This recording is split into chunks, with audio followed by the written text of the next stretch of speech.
tradicional de la ciudad.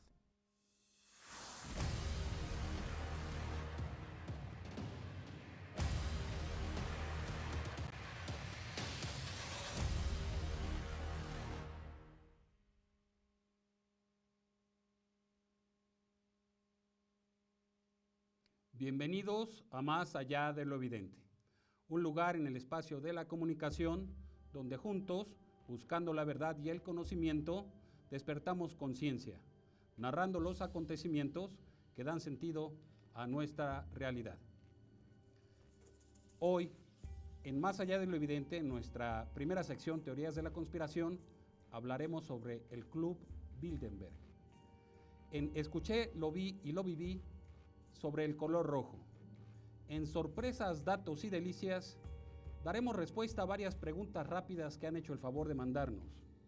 Y en nuestra sección Bestas, Besos y Bochornos, hablaremos del Chernobyl mexicano, algo que muy pocos podemos imaginar. Queremos recordarles que estamos haciendo televisión en vivo para que sea disfrutada en la comodidad de sus hogares o donde quiera que se encuentren por las redes sociales. Invitarlos a que nos manden sus preguntas, sus saludos o sus inquietudes a nuestras redes sociales que aparecerán en su pantalla. Y comenzamos.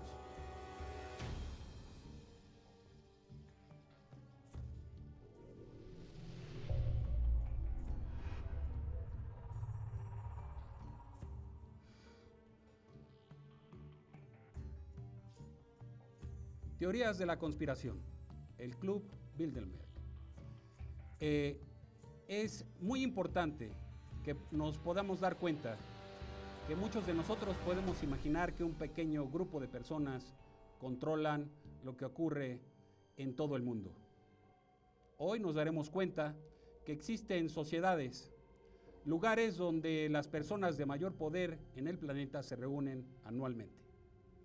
Alrededor de 130 personas, muchos de los líderes mundiales, influyentes en el mundo, se reúnen una vez al año en un hotel de lujo, donde nadie de la prensa, ningún medio puede estar presente.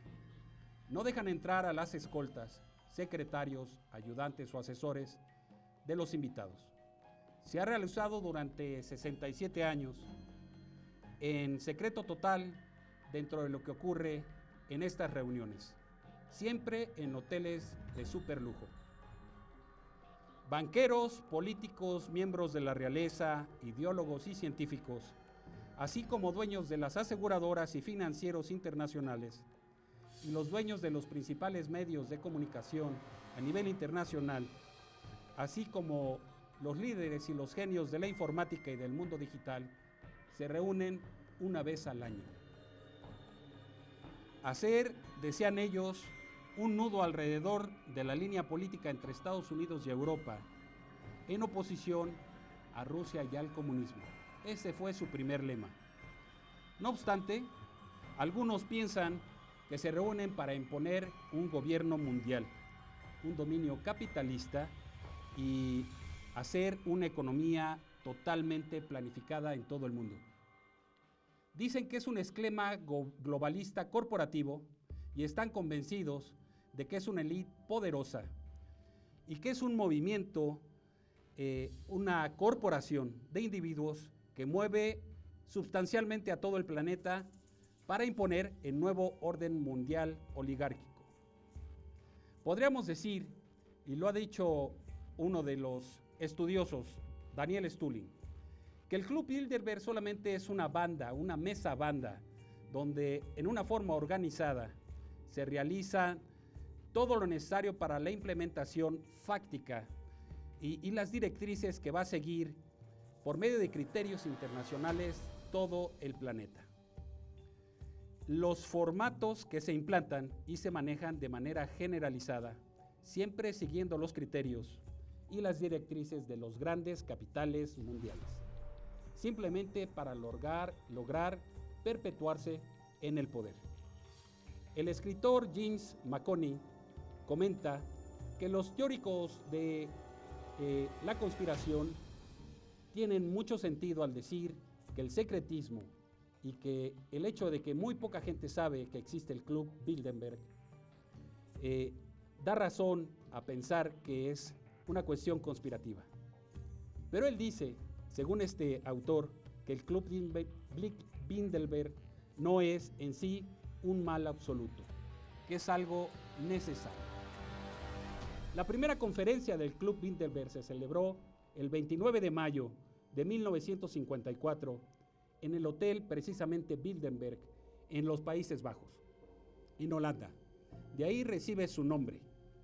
Ahí acudieron varias docenas de personas de todo el mundo, 2 personas de cada país, uno de corriente socialista y otro de corriente liberal, capitalista, para fomentar un debate, decían ellos. Y en esta primera reunión, el príncipe de los Países Bajos, Bernardo, fue el anfitrión, pero el financiero de esta primera reunión fue la familia Rockefeller. Los participantes ahora varían anualmente y hay quien ha asistido más de una vez, hay quien va solamente una vez, pero hay quienes han acudido a más de 30 reuniones o durante más de 30 años. Estas cumbres suelen durar varios días, en ellas se debaten cada uno de los asuntos de interés global, planetario. No existen registros fidedignos de los temas específicamente ahí tratados. Tal vez por eso se encuadra como una cuestión conspirativa y misteriosa.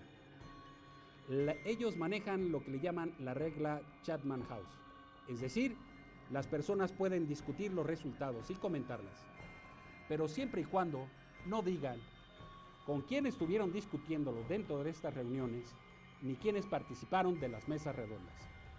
Solamente pueden dar su personal punto de vista. Por otro lado, el secretismo y la exclusividad hacen pensar que el secretismo es a nivel global. Estos foros internacionales dicen que tiene una cuestión más fuerte que las reuniones en Davos, Suiza, que tienen más poder y más repercusión en todos los países del mundo que las reuniones oficiales donde se habla de economía mundial.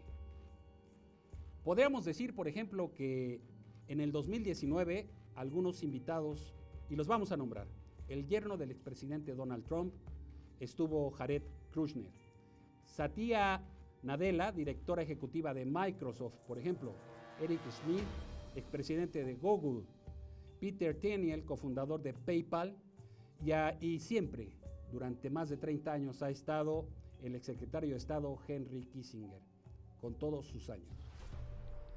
Pero, por ejemplo, Bill Clinton asistió en 1991. Ni siquiera estaba claro si ganaría la nominación demócrata, pero después de que acudió a esta reunión internacional, 2 años después, ganó la presidencia de los Estados Unidos. Tony Blair, por su parte, participó en 1993. Solamente muy poco tiempo antes de que fuera elegido primer ministro del Reino Unido, 3 años antes. Los teóricos de la conspiración se inclinan a pensar que son diseñadores deliberados de la crisis económica del 2008 y hasta planean matar al 80% de la población mundial. La primera reunión, dicen, que solamente tenía el objetivo de prevenir otro conflicto mundial, como la Segunda Guerra Mundial. Querían que se acabara con el Plan Marshall y que los Estados Unidos fuera bien visto y aceptado en toda Europa. Pero la verdad es que el Club Bilderberg, después de que fuera destapado alrededor del 2005, ¿verdad?, en Estados Unidos y para la gente de Estados Unidos representa un temor muy extremo y ellos piensan que es una amenaza para las libertades y el estilo de vida americano. Para los europeos representa un temor y lo consideran como una agenda de derecha para impulsar los intereses americanos. Es decir, los miedos proyectados y la falta de información hacen creer y pensar que es una conspiración en todas las latitudes del mundo. En todas las áreas humanas está metido el Club Bilderberg. Es decir, todos los que asisten ahí tienen que ver con las actividades humanas como la alimentación, los combustibles y energía, los bienes inmobiliarios, las aseguradoras, los laboratorios farmacéuticos internacionales, los hospitales y cadenas de hospitales en todo el mundo, agencias de seguridad como la CIA, el FBI de Estados Unidos, el Mossad de Israel, la KGB de Rusia y el M5 de Reino Unido. Cada año van representantes de estas agencias federales, así como representantes de los medios de comunicación y las agencias noticiosas más importantes del planeta, así como los dueños del entretenimiento a nivel mundial. Así es que los temas como la salud, la vivienda, la alimentación, la energía, la seguridad, el vestido y la moda, así como la información y el entretenimiento, son planeados, así como lo que pasará en los bancos mundiales y las instituciones financieras, las universidades y los institutos de investigación en todo el mundo.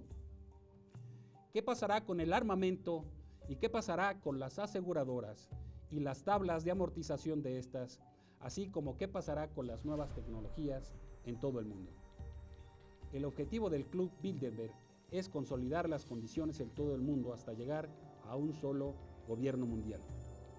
Daniel Stulin, un exagente de contraespionaje de la agencia KGB del gobierno de ya la extinta Unión Soviética, es un analista geopolítico, escritor nominado para el premio Pulitzer y autor de más de 16 libros, muchos traducidos a más de 7 idiomas, investigador y conferencista, expatriado de la URSS desde 1980, es autor del libro La verdadera historia del Club Bilderberg, de Editorial Planeta, escrito en 2005. Este autor, también es miembro del ejército, ex miembro del ejército, sacó a la luz la existencia del club y para quiénes asistían y desde cuándo.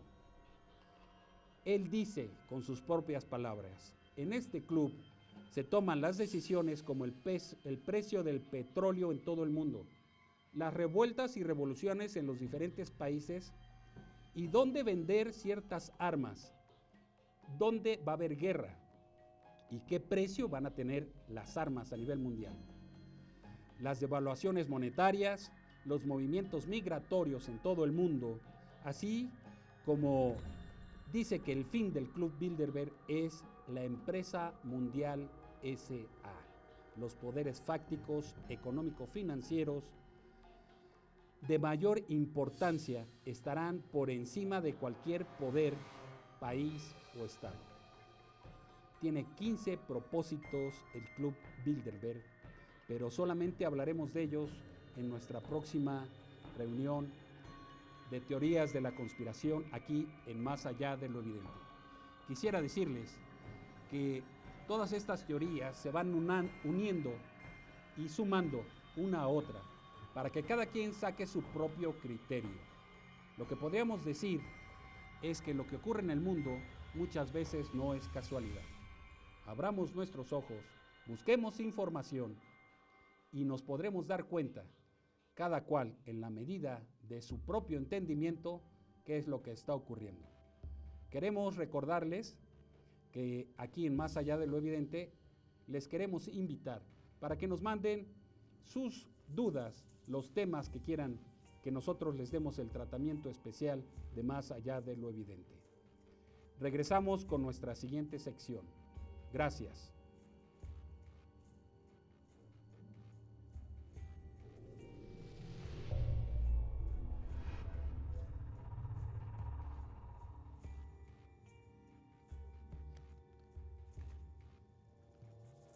Estamos y regresamos en Más Allá de lo Evidente. Y en nuestra sección Lo escuché, lo vi y lo viví, vamos a hablar acerca del color rojo. Pero antes queremos agradecer a las personas que nos hacen favor de sintonizarnos y mandar saludos y dudas. A Jared GC, un saludo. Jesús Camacho Macías, gracias por vernos. Esteban Loza, a Jesús Camacho y a todos los que nos hacen favor de estar sintonizándonos. El color rojo. ¿Por qué vamos a hablar específicamente de esta situación? El color rojo se percibe como en la fotorrecepción de la luz con una longitud de onda aproximadamente entre 618 y 780 nanómetros, es decir, millonésimas de un milímetro. Lo más importante es que el color rojo se asemeja a la sangre arterial de los vertebrados. Es un color cálido que siempre va ligado al fuego y a la incandescencia. Viene su nombre del latín rosum o rosium, ¿verdad? Y el término rojo comenzó a usarse regularmente en castellano hasta el siglo XV. Anteriormente, el filólogo Joan Coromines nos dice que se hablaba de él como el color rojizo o color bermejo, colorado o encarnado. Así es que la palabra rojo solamente tiene 5 siglos de estarse usando. El rojo es el único color cuya raíz se encuentra en todos los idiomas del planeta. La raíz indoeuropea común, es decir, casi todo en todo el planeta se conoce con la misma raíz lingüística. Al color rojo se le llama punzo, ¿verdad? Esto es que porque la primera mitad del siglo XIX, un francés, Punzau, lo asoció con el color de la amapola silvestre de pétalos rojos. Antiguamente a este color se le llamaba rúbrica, porque era un color anaranjado vivo, se usaba para marcar y remarcar y señalar documentos u objetos. Se hacían con pigmentos llamados bermellón, de sulfuro de mercurio. También se le llamaba minio, de textraóxido de plomo, y que se extraía del río Miño de España, de ahí se trajo primeramente ese nombre. O almagre, del óxido rojo del fierro. Es decir, el óxido se pone rojo y de ahí viene el nombre. Se le llama también rúbrica a los epígrafes de los libros que siempre iban en rojo, y también se le llama lacre, una especie de cera que se utilizaba para sellar documentos desde la Edad Media. Era una forma de dar autenticidad a los documentos, a los sellos, y por eso se llamaba lacre y siempre iba en color rojo. A nivel mundial, el rojo representa un estado de peligro. El código rojo significa emergencia en todo el planeta y todo el mundo sabe lo que significa el botón rojo, ¿verdad? Culturalmente como una última pero significativa mortal opción. Es un símbolo chino de buena suerte y se emplea para la decoración en esos lugares. El dinero en las sociedades orientales, sobre todo en la China, tradicionalmente se ofrece en sobres de color rojo. Las bolsas de valores y financieras tienen indicadores por colores. Las bolsas occidentales, cuando están con números rojos, indican una baja al precio de las acciones, pero las bolsas de Asia Oriental indican una subida. En el Imperio Romano, el símbolo de riqueza y bienestar económico era con el uso del color rojo. Solamente los emperadores y senadores llevaban algo rojo en su vestimenta. Y en Atenas, la capa rojo púrpura era utilizado por los guerreros más valientes. En las culturas del Extremo Oriente, el rojo es el color del sur del verano, el elemento fuego, presentado por el fénix bermeñón, y que es una ave de constelación y también un animal mítico. Para los antiguos pueblos nahuas aquí en América, los mexicas y los aztecas, el rojo era el color de un punto cardinal específico y está relacionado con Tezcatlipoca o Xipetotec. El rojo por otra parte, es lo mismo amor y odio. Recordemos que los zapatos de color rojo rubí o decorados con piedras de rubí que utilizaba la ingenua Dorothy en el cuento del Mago de Oz, antes fueron de la bruja mala del este. No es nuevo, ¿verdad?, que los colores tienen que ver desde tiempos inmemoriales con las facultades mágicas que se le pueden atribuir. En muchos países asiáticos, las novias se llenan de implementos rojos porque es un símbolo de fertilidad y fortuna. En Occidente está simbólicamente asociado también y sigue vigente este símbolo para las novias. El color rojo es el color base de los productos que más se venden en el mercado. Los coches rojos tienen una venta más rápida que de cualquier otro color. El hombre Frank Robinson fue el que escogió el color rojo para la Coca-Cola, sabiendo que iba a tener una venta inmediata, ¿verdad? Es decir, todo lo que tiene en la mercadotecnia color rojo está impulsado para que se venda rápidamente. El rojo es la primera denominación cromática utilizado en la historia. Todos los hombres, aún en la prehistoria, utilizaron los matices rojizos. En las pinturas rupestres, siempre con rojos, es decir, los bisontes de Altamira están pintados con ocre rojo. Y por otro lado, los bebés siempre está analizado que es el primer color que pueden distinguir y ver. Algunos atribuyen a que es el color que pueden ver desde el vientre cuando están dentro de su madre todavía. Es el color primigenio para estampar el arte en todo el planeta. Pero el color púrpura fue el que partió la historia de los colores. El color púrpura se descubrió cuando se machacan unos moluscos y de ahí se obtienen las tonalidades púrpuras y rojas. Llegó a ser tan importante, ¿verdad?, que está en la mitología. El descubrimiento del púrpura también es representado en muchas obras de arte. En la mitología, el perro de Hércules dicen que daba un paseo por la playa. Cuando Hércules lo vio, se dio cuenta que tenía el hocico rojo y pensó que estaba moribundo o sangrando, pero se dio cuenta que el perro había mordido una concha de murex, es decir, ese molusco, y de ahí se dieron cuenta que el color rojo provenía de este molusco tan importante. Con la pasta de este molusco se obtenía el color rojo para teñir la ropa de púrpura y de ahí hasta degradar al rojo. Tan importante fue que la palabra fenicio significa rojo. Los romanos lo utilizaron en su forma mineral y casi todas las ciudades romanas estaban marcadas por el rojo bermellón. A China se le ha atribuido el primer bermellón sintético hecho con mercurio y azufre en el siglo VIII. Llegó a ser tan valioso como el pan de oro.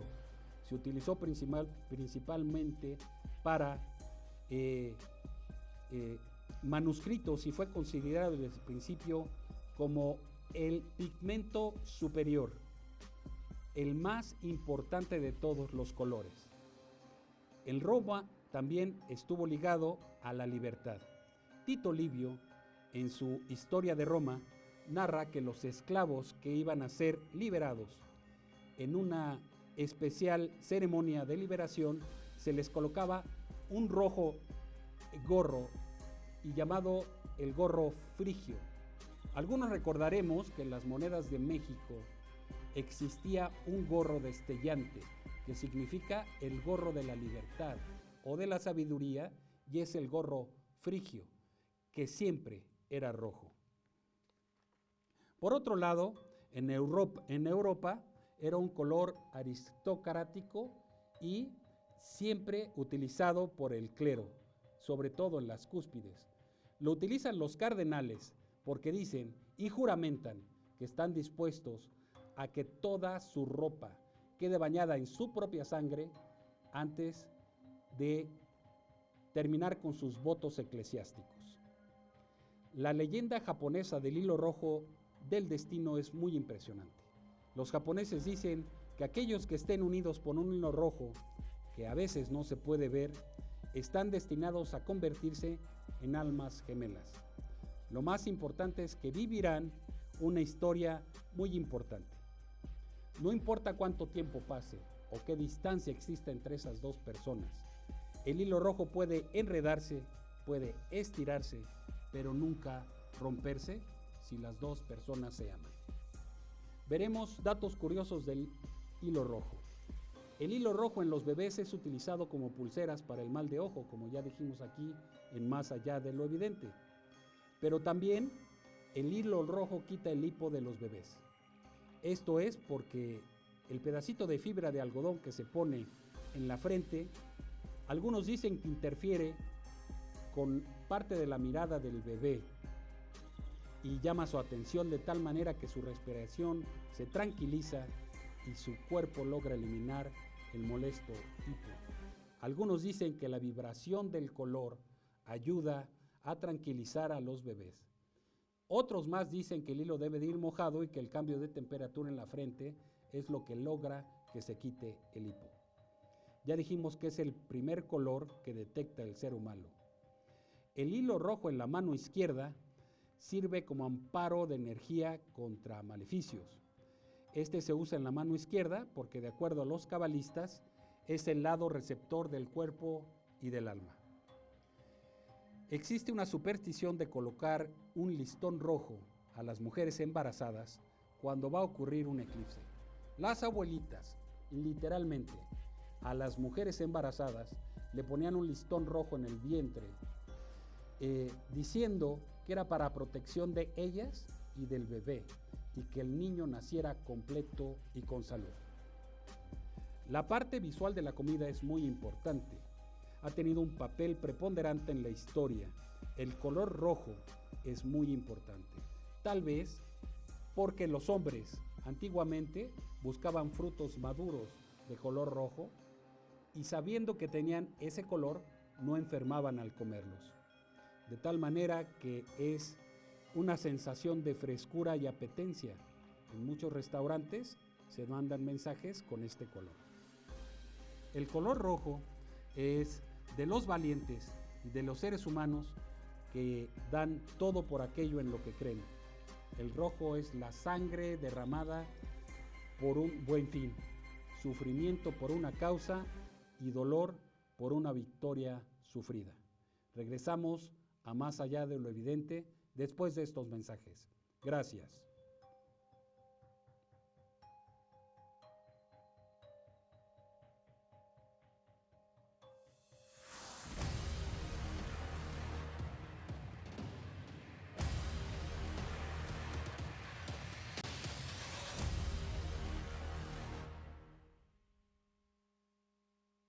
¿Eres productor audiovisual, director de cine o simplemente necesitas una buena locación para tus fotografías? En DL Studios queremos ser tu solución audiovisual completa. Contamos con 2 foros con camerino para grabación o filmación, uno blanco y uno green screen. Diversas locaciones interiores como recámara, oficinas, pasillos y más. También 2 aulas de capacitación, cabina de audio para grabación o podcast, cafetería, sala de juntas y área de amenidades. Nuestro sistema de captura de movimiento, también conocido como mocap, conjunta diversas técnicas en animación para reproducir los movimientos corporales y faciales de un actor a un modelo digital en 3D. Somos pioneros en México de esta tecnología y está disponible para la industria nacional del cine, los videojuegos, la televisión y la animación 3D. Bienvenidos a DL Studios. DL Studios.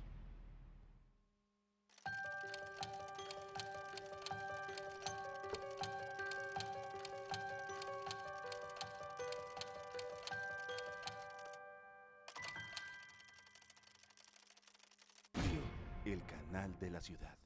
¿Quieres anunciar tu marca, producto o servicio de una manera atractiva y económica? Bienvenido a View, el canal de la ciudad.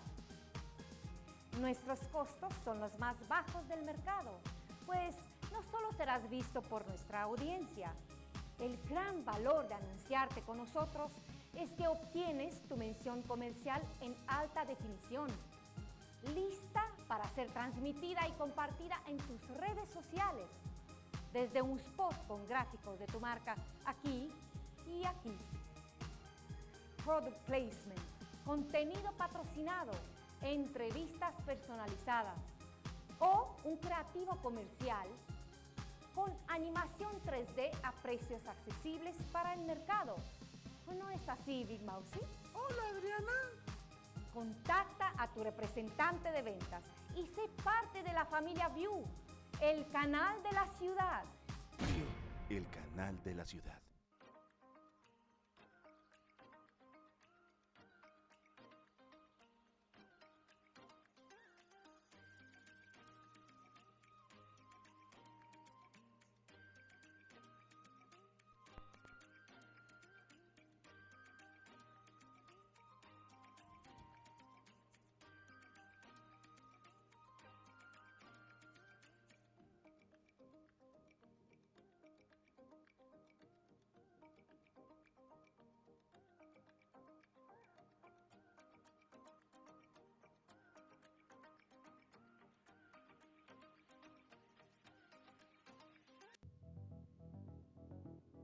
Si tu pasión son los deportes y estás buscando la mejor opción para estudiar periodismo, te invito a conocer la licenciatura en Comunicación y Periodismo Deportivo de la Escuela de José Ramón Fernández. Nuestra licenciatura es la única en su tipo en todo México. Ninguna institución de educación superior en nivel tiene la carrera a nivel profesional. Por ello, contamos con alumnos del interior de la República, Estados Unidos y Centroamérica. Inscríbete ahora, búscanos en nuestras redes sociales para conocer más de nosotros. Somos Instituto José Ramón Fernández.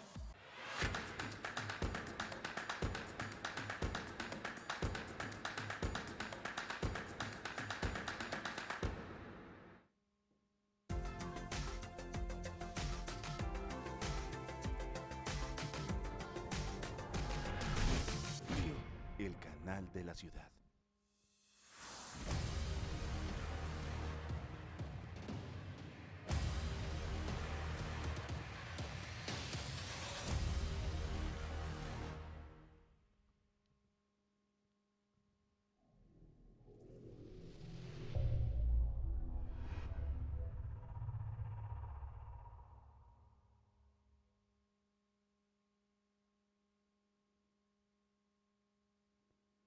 Regresamos a Más allá de lo evidente.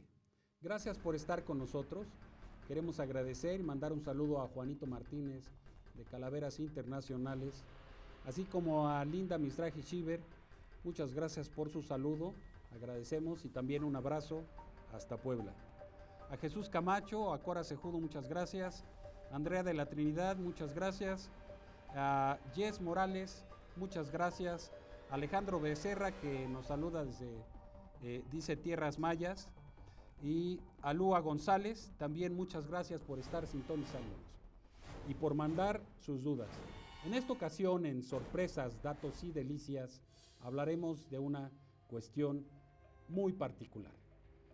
Daremos paso a dar respuesta a algunas preguntas rápidas que nos han hecho nuestros amigos por las redes sociales.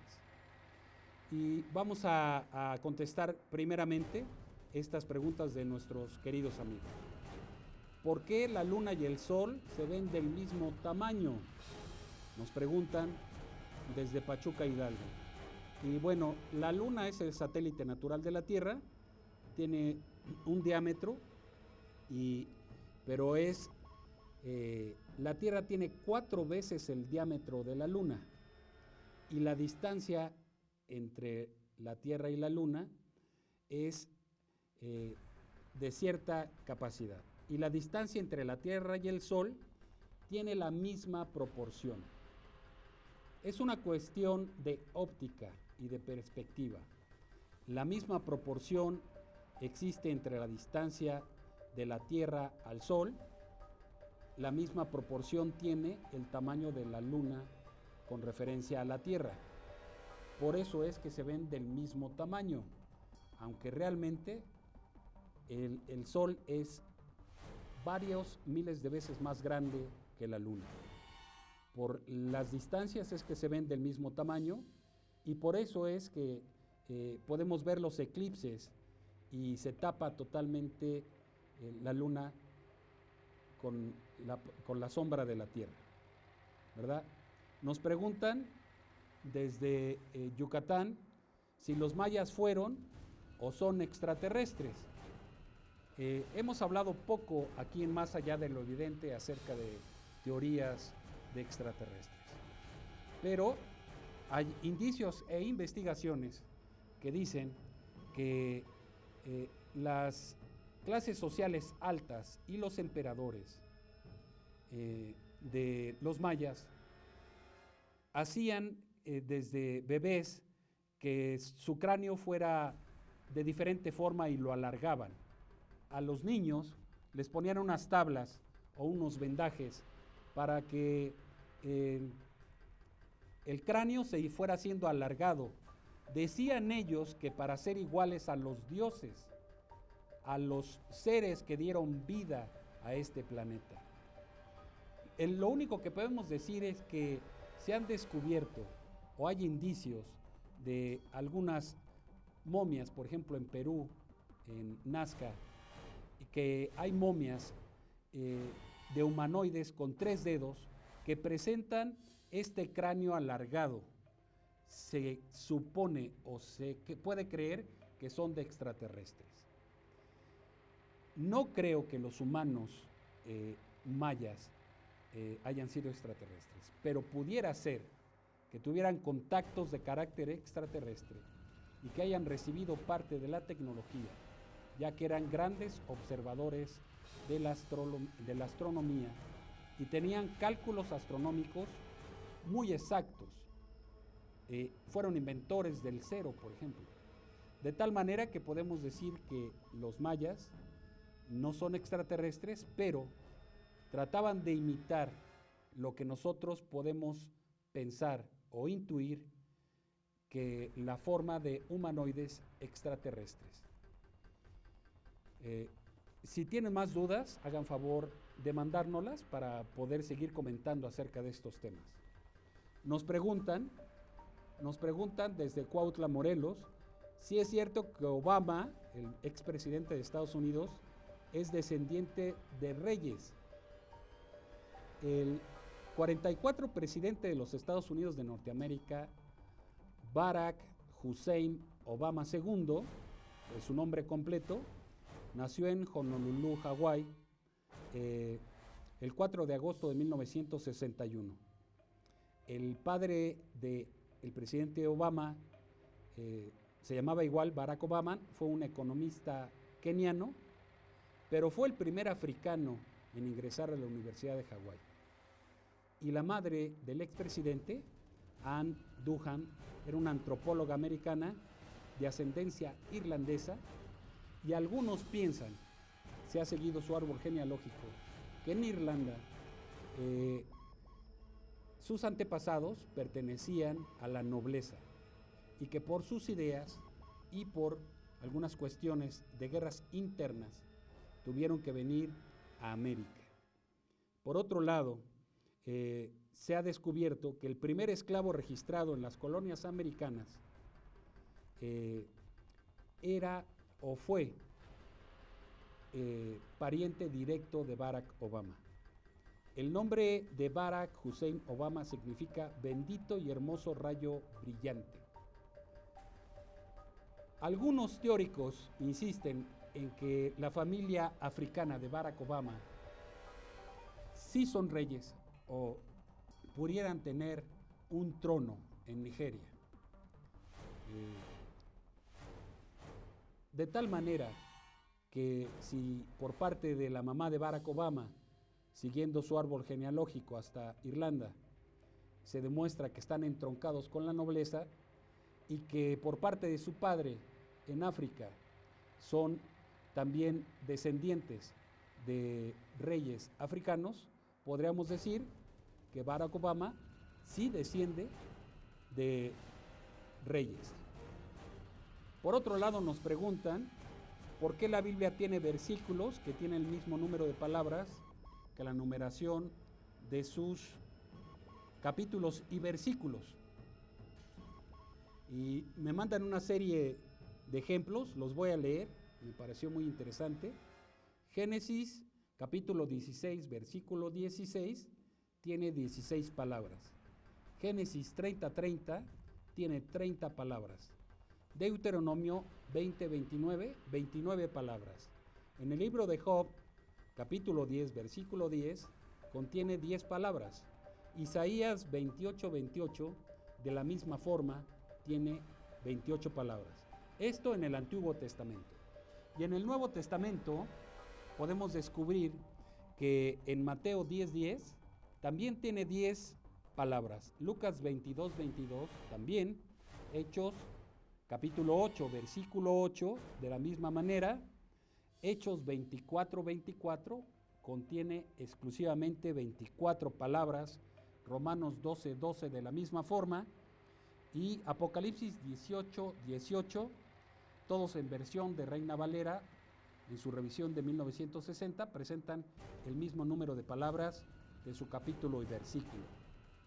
Podríamos decir que esto no es nuevo, ¿verdad? Desde las tradiciones de los masoréticos, los primeros hombres que empezaron a traducir los libros, o la paleobiblia, por así llamarla, descubrieron, por ejemplo, que el Salmo 133 tiene 33 palabras en hebreo antiguo, donde solamente tenían consonantes. Es muy importante que nos demos cuenta que esta cuestión repetitiva de números y palabras no se está descubriendo en la actualidad ni con las diferentes traducciones. Es una cuestión que se repite. Existen varios libros acerca de el misticismo y de la numerología en la Biblia. Cabalistas se han dado a la tarea de escribir libros enteros. Y Los Códigos Secretos de la Biblia es un libro interesante. Algunos más han dado una numeración a cada letra y encuentran algunas ecuaciones interesantes de carácter matemático que le pueden dar sentido a los acontecimientos que se han vivido o que estamos viviendo. Pero los exégetas, es decir, los hombres expertos en el estudio de las escrituras sagradas, como el clérigo inglés Steve Langton, dividió la Biblia en capítulos hacia el 1210, en el siglo XIII. Y ya la división en versículos, como lo conocemos, se hizo por Robert Steinen en el siglo XVI, en el 1555, en Ginebra, Suiza. De tal manera que antes este libro, que dicen que es el más leído, el de mayor difusión, ha tenido diferentes transliteraciones y diferentes traducciones. Pero estas cuestiones de carácter numérico se han conservado, no obstante el paso del tiempo y las traducciones.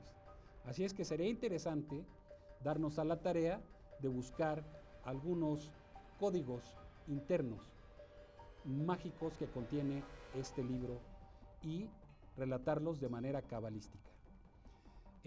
Nuestro querido amigo Eduardo Barragán, desde Cancún, nos ha pedido que hablemos del Titanic, cosa que hablaremos próximamente aquí en Más Allá de lo Evidente. Y de acuerdo al tema que hablamos hoy, nos preguntan de Catepec de Morelos por qué el color púrpura, dicen, es símbolo de realeza. Y bueno, los fenicios, como hoy lo vimos, teñían las teles con este molusco de mar llamado Mulex brandaxis, ¿verdad? Que ya por cierto está extinto, porque solamente para teñir 1 kilo de lana necesitaban 50,000 moluscos. de tal manera que el humano acabó con ellos. Y se vendían las telas a los reyes egipcios, carísimas. Era símbolo siempre de riqueza y de realeza. Existen en Egipto y en varias partes del mundo este símbolo del molusco y se encuentra como en algunas ruinas como significado de realeza, lujo o riqueza. Ya extinto el molusco Mulex, se empezó a utilizar la tintura de erizos marinos, casi todos venenosos, y esto no dejó de ser carísimo, porque muchos hombres morían buscando estas tinturas primordiales que siempre pagaban los ricos y poderosos. Por último, queridos amigos, queremos darles La Delicia, un lugar donde se come bien, abundante y a buen precio. Los chamorros de Tlacoquemecatl, en la colonia del Valle, enfrente del parque, con el mismo nombre. Un lugar que abre desde muy temprano y cierra a las 6 de la tarde. Se come muy bien, a buen precio, y algunos guisados que se han dejado de vender en otros lugares, comida tradicional que viene de varias partes de la República.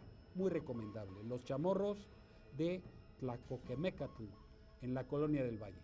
Gracias, queridos amigos. Regresamos después de un corte con nuestra siguiente sección. Gracias.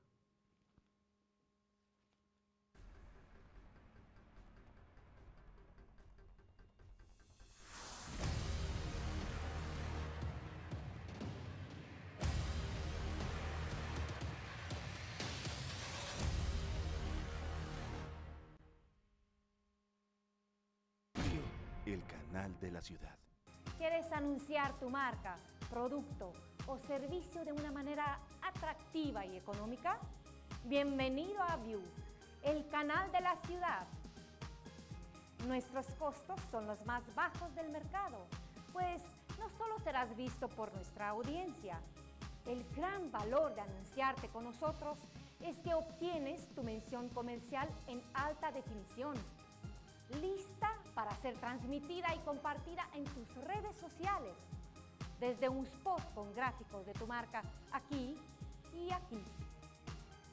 Product placement, contenido patrocinado, entrevistas personalizadas o un creativo comercial con animación 3D a precios accesibles para el mercado.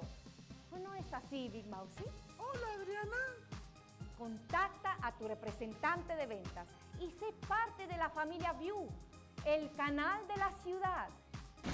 El canal de la ciudad.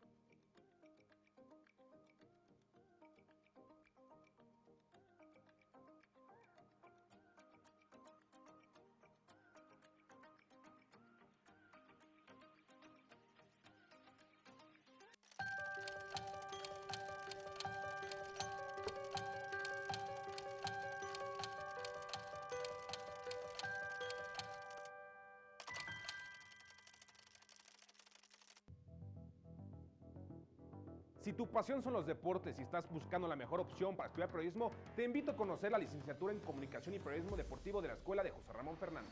Nuestra licenciatura es la única en su tipo en todo México. Ninguna institución de educación superior en nivel tiene la carrera a nivel profesional. Por ello contamos con alumnos del interior de la República, Estados Unidos y Centroamérica. Inscríbete ahora, búscanos en nuestras redes sociales para conocer más de nosotros. Somos Instituto José Ramón Fernández.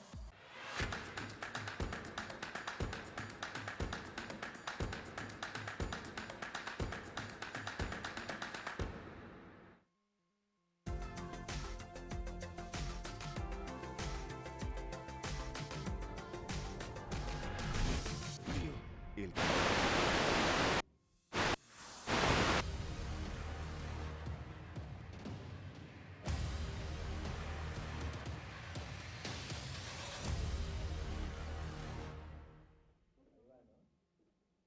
¿Eres productor audiovisual, director de cine o simplemente necesitas una buena locación para tus fotografías?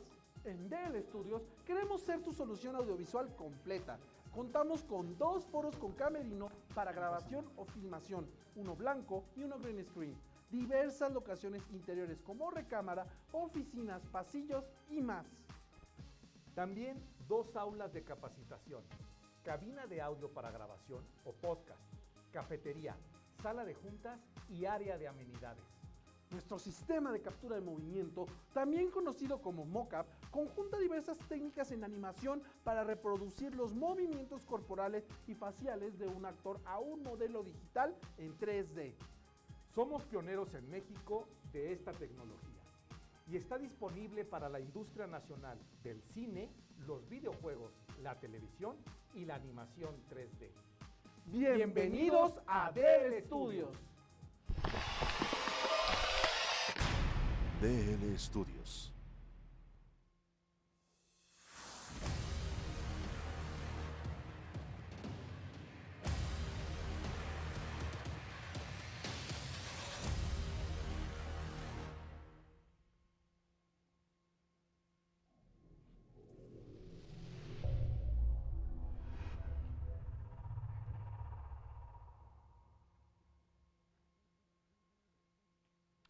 Regresamos a Más allá de lo evidente. Y en esta sección Besos, Bestias y Bochornos, en esta ocasión tenemos un invitado.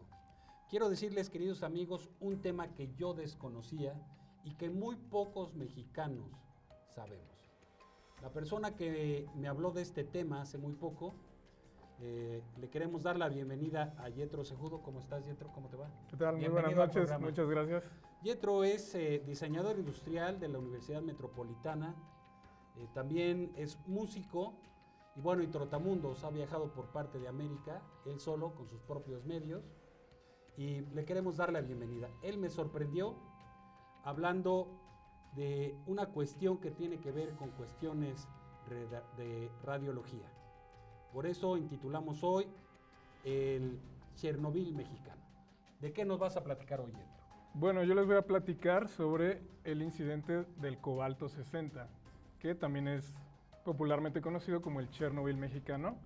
Este incidente ocurrió aquí en México, no mucha gente lo conoce porque en aquel momento no fue muy difundido.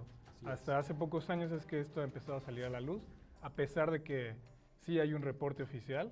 De hecho, esa fue una de mis fuentes principales, el reporte oficial de la Comisión Nacional de Seguridad Nuclear y Salvaguardias.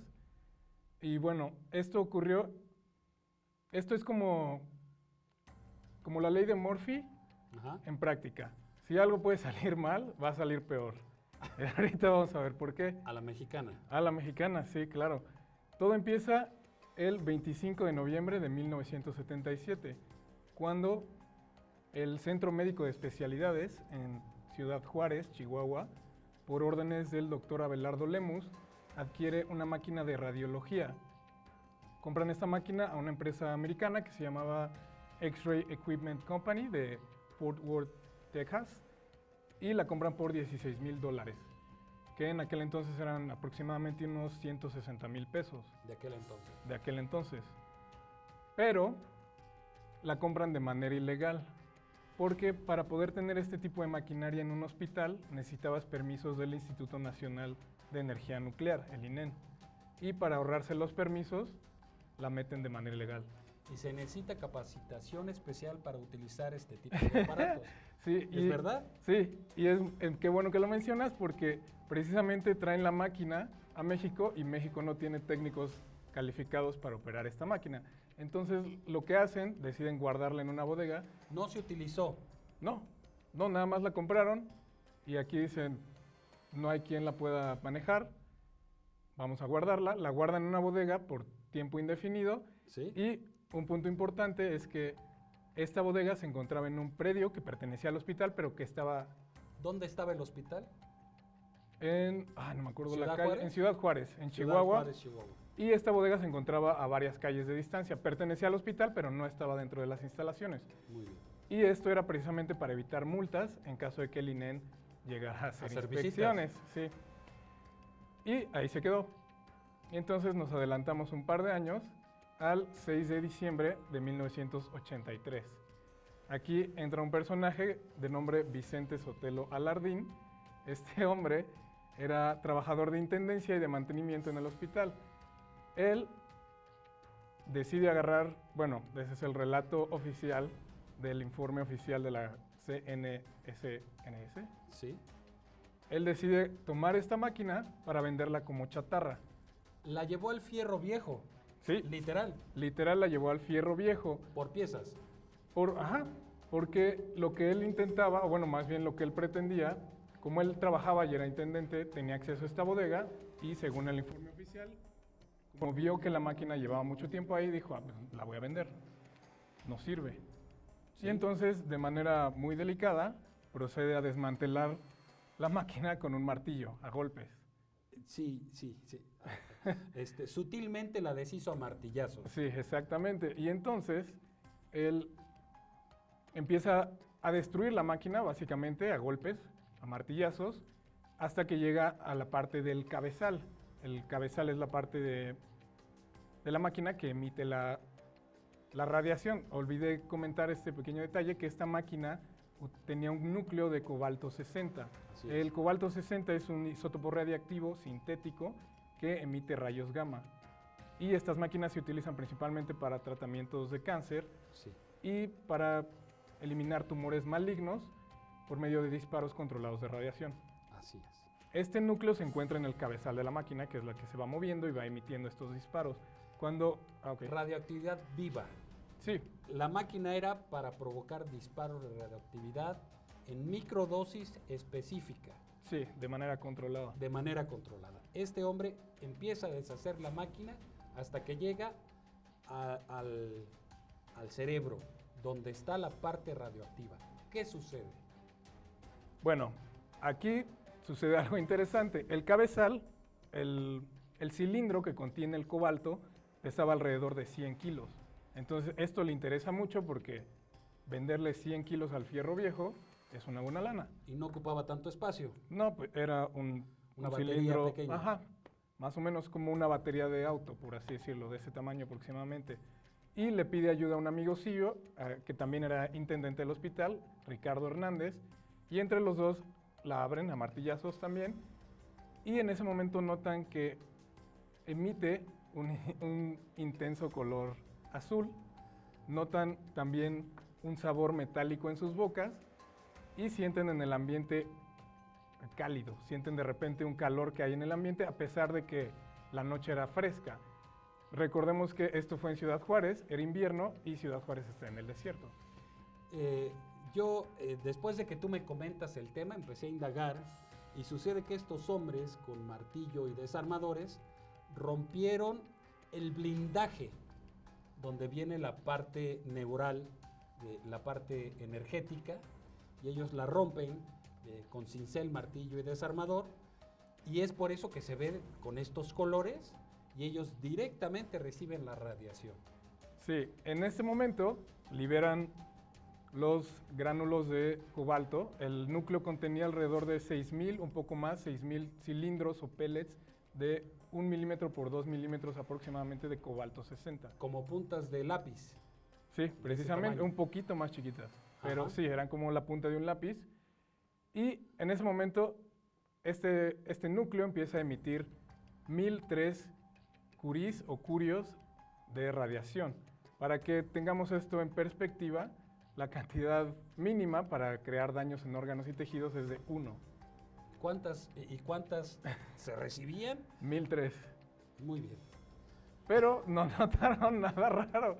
No se les hizo extraño que emitiera un color azul, que empezara a hacer calor de repente. Lo subieron a una camioneta que tenía el señor Sotelo Alardín, una camioneta Datsun, pick-up. Suben todo el fierro a la cajuela y la camioneta es todo un personaje en esta historia. Ahorita vamos a ver por qué. En el camino, como el núcleo ya estaba abierto, se empiezan a regar gránulos por toda la caja. Y en el camino, nuevamente, Ciudad Juárez es una ciudad desértica, hay mucho viento, se fueron regando por todo el camino hasta que llegaron al Yonke Fénix. El yonke, para los que no sepan, es un deshuesadero, básicamente es Así a es. donde la gente va a vender el fierro viejo y así es como les llaman Yonke. en las ciudades del norte, sobre todo en las ciudades fronterizas. Así es.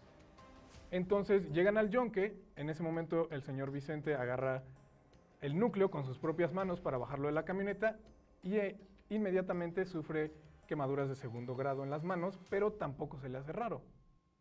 Solo lo deja ahí. Y lo vendió. Y lo vendió, les dieron 1,500 pesos por todos los fierros. 1,500 pesos por una parte viva radioactiva. Sí. ¿Qué sucede rápidamente? ¿Qué pasa con esta parte radioactiva? Bueno, en este momento ellos se regresan, él regresa a su casa, la camioneta ya estaba completamente contaminada, ya era una camioneta radioactiva. De regreso a su casa se descompone y él la deja estacionada a unas calles del río Bravo, al lado del río Bravo. Mientras tanto, en el Yonque Fénix, Sí. todos los pellets se empiezan a regar por el patio, por el deshuesadero. Los electroimanes que recogen todo el metal empiezan a tomar estos pellets, empiezan a manipular el núcleo. Las grúas, los electroimanes se contaminan y empiezan a contaminar todo lo que tocan y todo el material termina contaminado. Y bueno, la camioneta queda estacionada porque se le descompuso. Él la arregla a los 2 días y se la lleva a su casa. Sí. Pero la camioneta se quedó estacionada en su casa porque le roban la batería. ¿Y se queda ahí por cuánto tiempo? Se quedó ahí durante 40 días. ¿Qué pasa ya en el yonque? Que venden este material, ¿a dónde va a parar esto? Este material se empieza a vender y se vende principalmente a 2 fundidoras. La primera es Aceros de Chihuahua S.A. o Achiza Sí, y la maquiladora Falcón de Juárez. sí. Entre estas dos empiezan a fundir el material, ya había miles de perdigones y piezas metálicas, se funden con otros metales, empiezan a emitir vapores radioactivos y fabrican toneladas de varilla y de bases metálicas para mesa. Varios miles o cientos de toneladas de varilla para construcción de casa. 6,000 toneladas de material se fabricaron entre estas 2 fundidoras. Sí. Y también es sabido que estas 2 fundidoras mandaron también material contaminado a otras 7 fundidoras, de las cuales en 3 se encontraron contaminación, que fue Fundival S.A. de Gómez Palacio Durango, Alumetales en Monterrey, Nuevo León, y en Duracero en San Luis Potosí, que daría como resultado 20,000 toneladas de material radioactivo. 20,000 toneladas dispersas en México. Hasta donde sabemos, amigos, estas varillas de construcción llegaron a más de 15 estados de la República Mexicana. Varillas que se encuentran en casas habitación, escuelas, hospitales, lugares públicos y privados, que contienen cantidad radioactiva casi o igual que la que existió en Chernobyl. ¿Qué sigue? ¿En qué acaba esto? Bueno, ahí te va. ¿Cómo se descubre? Hasta este momento nadie sabe nada, Sí. porque estos señores, Vicente Sotelo Alardín, no sabía que estaba manejando con material peligroso. Él no tenía idea de esto. Por accidente se enteran las autoridades, pero no las autoridades mexicanas, sino las autoridades de Estados Unidos, porque un chofer de un camión de carga que llevaba varias toneladas de bases para mesa se perdió cuando iba en el estado de Nuevo México, en Estados Unidos. En Estados Unidos. Y tratando de regresar a su camino original, pasa por accidente cerca de los laboratorios nucleares de Los Álamos. Estos laboratorios son famosos porque ahí se desarrolló el Proyecto Manhattan, que el Proyecto Manhattan es, para los que no sepan, es el desarrollo de la primera bomba atómica. Ellos fueron los primeros en desarrollar las primeras bombas atómicas y en hacer las primeras pruebas nucleares. Entonces, como tienen muchos detectores de radiación, precisamente para evitar que la gente se robe material de esos laboratorios, cuando la camioneta pasa cerca de ahí, se activan las alarmas, se activan las cámaras de seguridad, le toman fotos a esta camioneta y hacen la investigación, empiezan a rastrear de dónde viene esta camioneta, de qué empresa es, y al día siguiente dan con el chofer. Todo un escuadrón de contingencia nuclear lo intercepta afuera de su motel y le dicen de dónde viene este material, de qué empresa eres, y así es como rastrean todo hasta Ciudad Juárez. Ahí se empieza a descubrir este asunto. ¿Y Así hasta es. dónde llega todo este material? ¿Hasta dónde fue a parar? Bueno, ahí todavía la Comisión Nacional de Seguridad Nuclear y Salvaguardia se entera 10 días después de esto y empiezan a hacer sus labores de recolección, pero la Comisión Nacional de Seguridad Nuclear nunca había tenido este tipo de problemas, nunca había lidiado con esto, entonces primero descubren la camioneta y se dan cuenta que la camioneta, por palabras del señor Vicente, que ni siquiera era del señor Vicente, era propiedad del hospital, pero el hospital nunca le dio dinero para repararla y se quedó en su colonia contaminando todo. Cuando hicieron las mediciones de radiación, la camioneta estaba emitiendo 1000 REMS de radiación, tenía esos niveles de radiación. Para ponerlo en perspectiva un poco, cuando nos sacan una radiografía, los rayos X emiten 0.2 REMS. No llegan a 1. No llegan a 1. Y la camioneta está emitiendo 1000. Como la camioneta duró estacionada varios días, más de 40 días, ahí se juntaban los señores a echar la caguama y se subían los niños a jugar en esta camioneta. Todo estaba contaminado. Deciden que la mejor opción es llevarla a un lugar lejano, retirado de la población, Sí. pero que no esté tan lejos para seguirla monitoreando. Y lo llevaron a un lugar tan alejado que les tomó 10 minutos y la llevaron al Parque Chamizal, que sería el equivalente de aquí en la Ciudad de México ponerla en el bosque de Chapultepec. Un lugar céntrico, pero donde supuestamente no había casas habitación, pero acceso al público. Sí Ajá. había acceso Y público. sí había gente muy cerca. De hecho, está tan despoblado que a solo 12 kilómetros está el Aeropuerto Internacional de El Paso, Texas. ¿Cuánto tiempo duró la camioneta ahí? Ahí duró varios días, el reporte oficial no menciona cuántos, pero se le puso una pequeña valla, unos cuantos letreros y 2 policías cuidándola, que obviamente esos policías están más irradiados que nada. Los policías sin traje de contención, nada. Nada. Después de esto empiezan a recuperar todo el material que pueden, pero la Comisión Nacional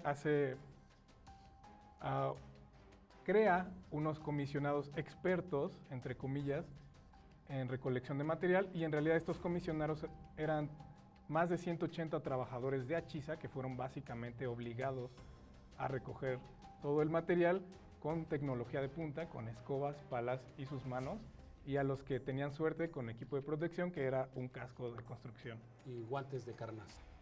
Si bien les iba. Y bueno, también estos trabajadores fueron amenazados por los líderes sindicales y por los patrones de que si se resistían a eso iban a ser cesados. Entonces no tuvieron opción, tuvieron que hacerlo y los estuvieron recolectando todo este material. De hecho, en las fotografías se ve que no tienen ningún tipo de protección, a pesar de que el reporte oficial dice que usaron las mejores medidas. Conclusión, ¿en qué paró esta situación? Bueno, tenían que crear un cementerio nuclear, no había un cementerio nuclear en esas partes, y el terreno más adecuado pertenecía a una de las personas más adineradas de Ciudad Juárez, entonces deciden expropiarle unos terrenos a un par de personas Sí. que estaba en Samalayuca, en un lugar conocido como El Vergel y que ahora es conocido como La Piedrera. Los cementerios nucleares están hechos, son fosas gigantes que revisten de hormigón y concreto, pero no lo hicieron bien y mucho de ese material quedó al aire libre. Y entonces lo que sucedió es que mucha gente siguió llegando a robarse el material para venderlo Al yonque. al yonque o para usarlo en la construcción de sus casas. En su propia construcción, en la autoconstrucción. Y también algo importante de aquí es que La Piedrera está muy cerca del manto freático de Samalayuca, que es ahora conocido como conejos medos, conejos... Sí, pero ¿esa agua para dónde va? Esa agua es agua que va a Ciudad Juárez, a Samalayuca y a Chihuahua. Y también la utiliza la Comisión Federal de Electricidad y Cementos de Chihuahua. Muy bien. Muchas gracias, Yetro. Estás comprometido a regresar con temas como este que me diste a conocer y a todos nuestros queridos amigos. Pues, queridos amigos, el Chernobyl mexicano existe. No se tiene un conteo realmente, ni un reporte oficial más allá de uno que se extendió en 1984. 85 salió el reporte oficial y a partir de ahí no hay más reporte. información, no le dieron seguimiento, no hay nada. Ni mayor información. Hasta ahí llegamos y Realmente estas varillas llegaron a más de 15, 16 estados de la República Mexicana y no ha habido seguimiento alguno. Queremos agradecer sus comentarios, agradecerle a Jordi Lázaro Bonilla que nos está viendo, ¿verdad? Agradecer sus comentarios, invitarlos a que nos manden como este tema todo lo que quieran saber.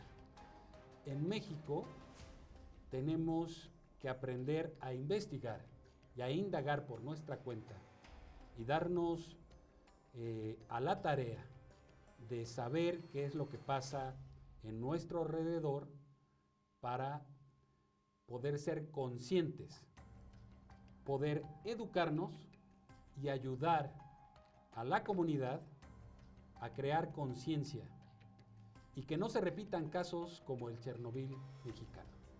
Queremos invitarlos a que nos sigan viendo cada jueves aquí en Más Allá de lo Evidente. Tenemos una cita a las 8 de la noche en View, el canal de la ciudad, para vernos todos los jueves a las 8 de la noche. Agradecer a ustedes, todos los que hacen favor de sintonizarnos y mandar sus comentarios, y agradecemos como siempre a la producción y creadora de contenido, Becky Misraji, Floor Manager, Miguel Politrón, a la cabina, Carlos Esteban y Maurán, en la coordinación institucional y relaciones públicas, Rebeca Cejudo, en la administración a la señora Ángeles. Como siempre, muchas gracias a nuestra asistente general, señora Yola, pero muy especialmente, amigos, a ustedes que hacen el favor de tomar su tiempo e indagar cosas que van más allá de lo evidente. Gracias.